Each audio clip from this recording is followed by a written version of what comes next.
Relief tonight for family, friends, and listeners of a radio DJ lost in Olympic National Park.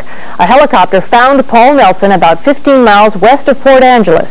King Prize Valerie Vance shows us the amazing rescue. Lost for days and exhausted, a rescue worker helps lift Paul Nelson into an Army helicopter. The hiker's long ordeal in the mountains ended in an area so remote, ground crews couldn't reach him. When he's finally out of the wilderness, he's too tired to talk to reporters. It was a helicopter that spotted him at the bottom of a waterfall. Down in the valley below, and eventually we found him, standing on a rock waving at us. Many miles away, a radio station delivers the news. I'm really happy to let everyone know that Paul Nelson, who's been missing in Olympic National Park since Friday, is okay. They found everyone at this national public radio station in Tacoma is relieved it's over.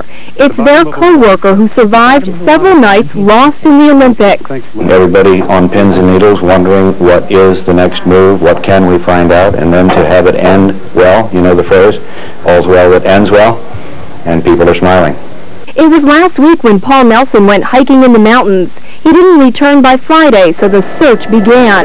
Ground crews found footprints and an SOS telling them Nelson was in trouble.